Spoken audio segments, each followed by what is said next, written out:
Hello everyone! Welcome to the very first episode of RecRoom Gaming, starring your host, Tyler. Okay, that's a pretty cringe intro. We're off to a very good start. So, today I'm going to be playing some video games, and,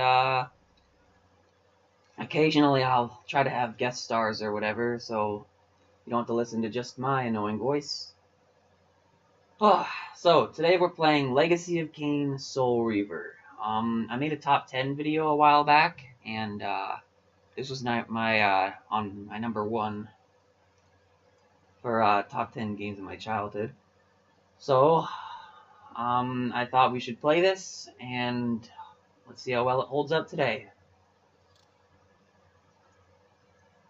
One thing I want to mention, I love these statues, how randomly they turn into different vampires or whatever.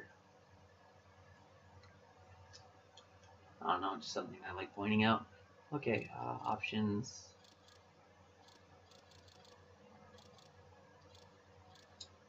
Okay, let's start.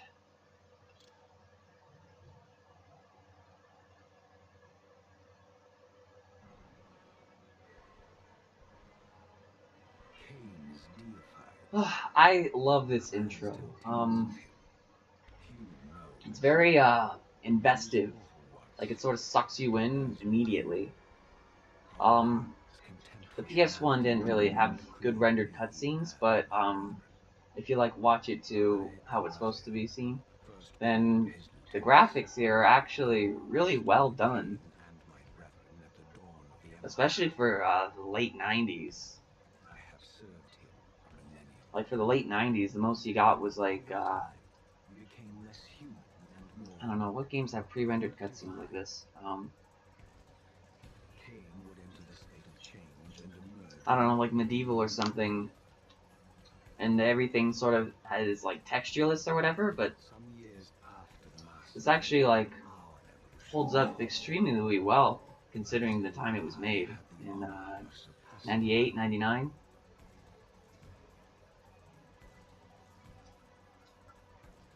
So the story goes, this guy Kain, he's like the big boss of this land in a ruined area. He's the star of a previous game called Blood Omen. And I'm this flamboyant-looking vampire with the wings and such. And that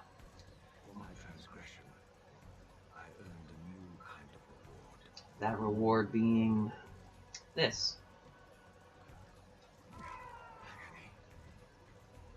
So, out of jealousy or whatever, this Kain guy decides to rip out the bones of my wings.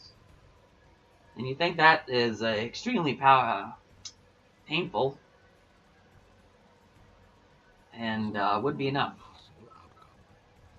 But apparently not.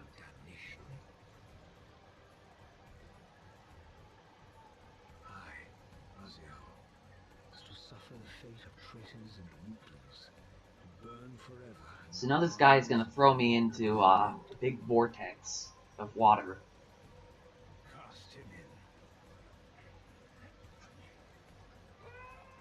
I never really got why a lot of different vampire stories have water as like a weakness.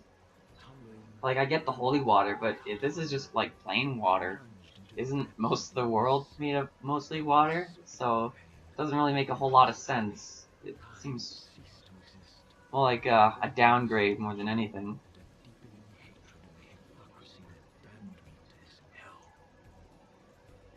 So now I'm just a corpse lying limp in the water.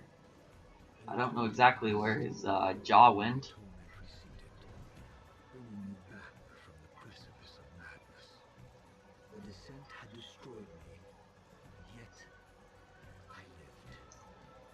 Well, I'm glad he could say that he'd call that living.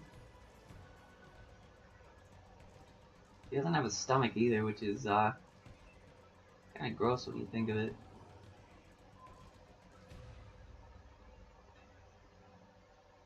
So now I am in the underworld with this giant, like, squid-like creature who's the Elder God or whatever. I know you, Raziel. I know you are worthy. he's voiced by Tony J, which makes it like 10 times more awesome. What pitiful form is this that I have come to inhabit? Obviously, this is Would be a release much bigger instead of downgrade imprisonment. compared to the pre-rendered cutscene, but that was the PlayStation for you. PlayStation wasn't so much on polygons, it was more about textures. I would choose Unlike Nintendo, where it was more about polygons other than textures. The thing about the PlayStation that I really liked is that a lot of games had like this gloomy atmosphere. Like it had a lot of dark colors, and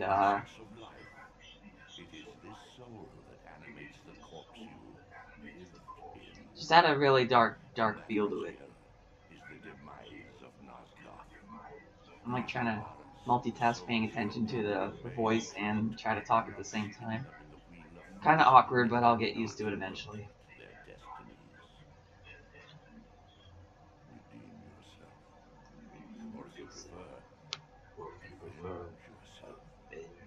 Settle your dispute with Kain. Destroy him and your brethren. Souls, and let the wheel of fate turn again. Use your hatred to reap their souls. I can make it possible. Become my soul reaver, my angel of death. Another thing I'd like to mention is that the voice acting is fucking terrific in this. Most games in the late 90s, or really any time prior to this, the voice acting was usually really cheesy or whatnot, and it just didn't fit right. This game is like one of the first games they actually took like the thing of acting seriously. Hold on. I want to switch to analog. So I'm playing this on the PS3, if it isn't obvious. No particular reason why, but I found out recently, either I've been living under a rock or whatever, that the PS3 can actually play PS1 games, but not PS2 games for some reason. I guess it's because PS1s are on just CD-ROMs and PS2s are its own thing. Okay, so now I got the analog working. Yeah, I didn't know until now that PS3 can do that. I thought that was only exclusive to the first model with like the silver lining and whatever. So yeah, now I'm just a ghoul who runs around in the spirit world. These gates twist space, laying a path across great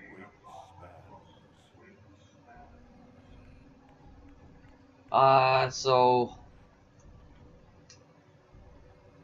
the voice acting can have very colorful language. Not by they swear or whatever, but they use like a lot of big words or whatever. But basically, these gates, once you activate them by stepping on them, when you find more around the world, you're able to go to different areas of the map. Since the map is fairly large in this,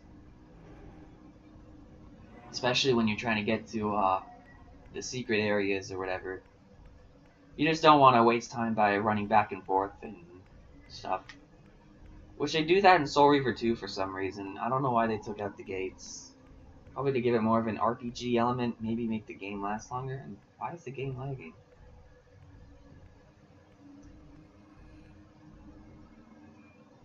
You are weak. You must feed. The old hunger has left me. I have no desire for blood. You are changed. Your bloodthirst is replaced by a deeper need. You have become a devourer of souls. To sustain your strength, you must hunt the lost spirits of the underworld and consume the souls of your enemies. So yeah, as he was saying, these little green orbs that fly around, they are souls. And since I'm no longer technically a vampire, I eat souls now.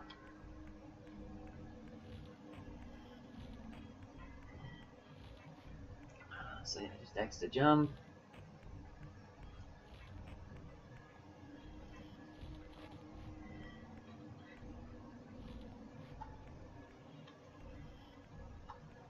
Your wings, though ruined, are not without purpose.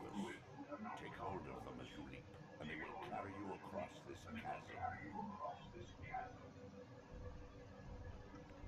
So now that what he was saying is, my wings, they have holes in them. They are just flabby, crusty old wings that don't have bones in them. So what I can do is I can Batman my way across by just gliding by taking hold of them.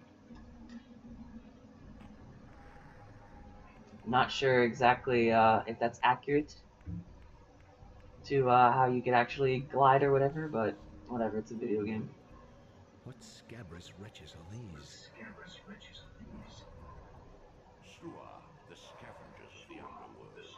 Their feral hunger has claimed countless souls, spirits who now Damn. shall never find their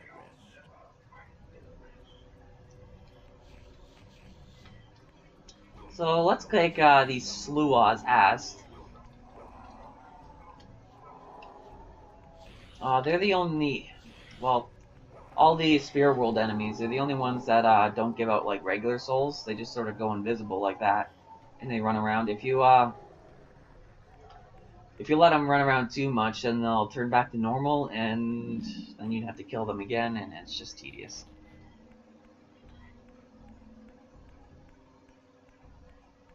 So I'm finally out of the underworld. As you can see, there's like some sheet here. That's actually water.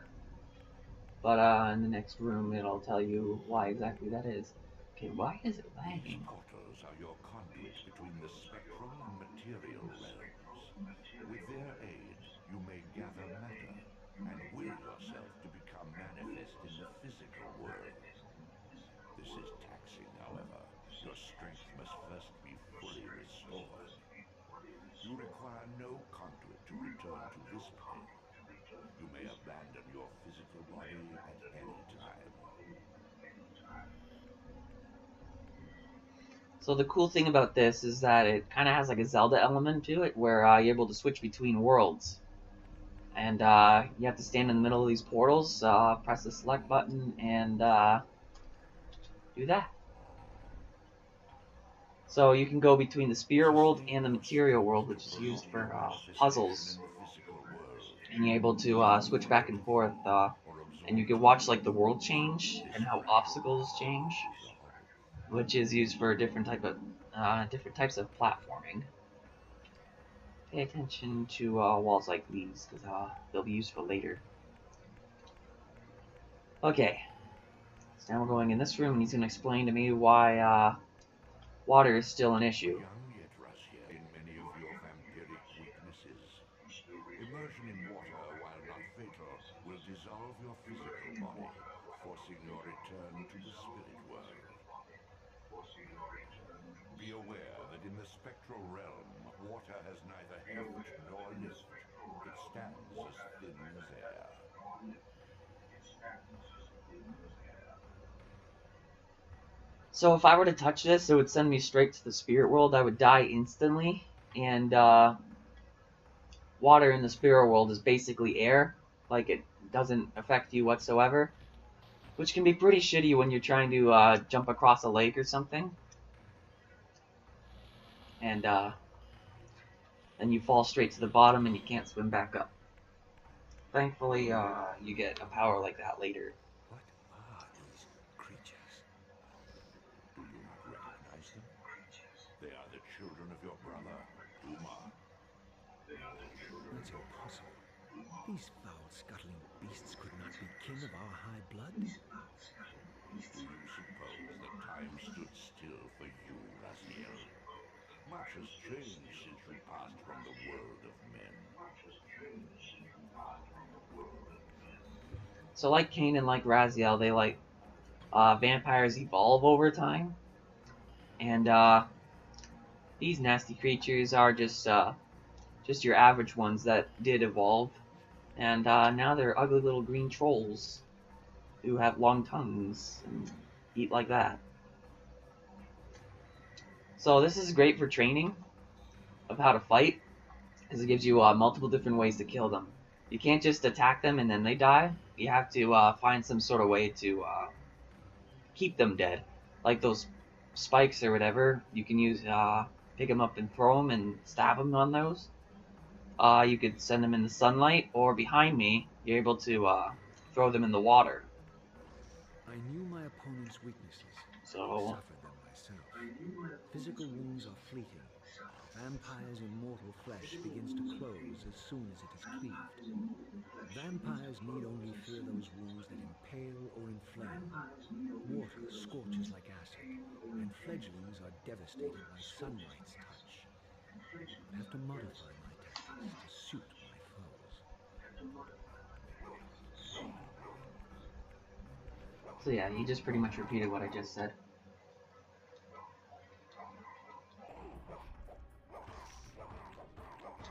So when they're all like knocked out like this, then that's when you can pick them up. So I think I'm gonna throw them on these spikes here. Unfettered from the flesh, a creature's soul fades swiftly into the spectral realm. Draw it in quickly, Raziel, or you will be compelled to follow. I'm not gonna take his soul. Said I want to keep him there. That's another cool thing. Once an enemy dies, they stay dead, no matter how long or how many times you reboot the game. Get out of the way, block. You, I will take.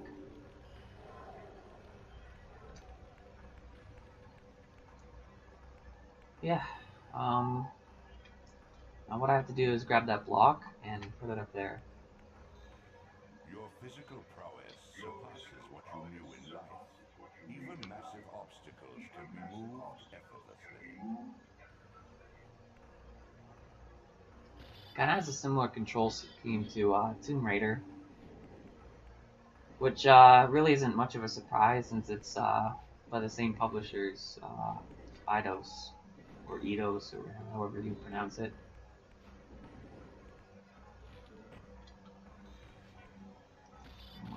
I'm going to move it back a little bit.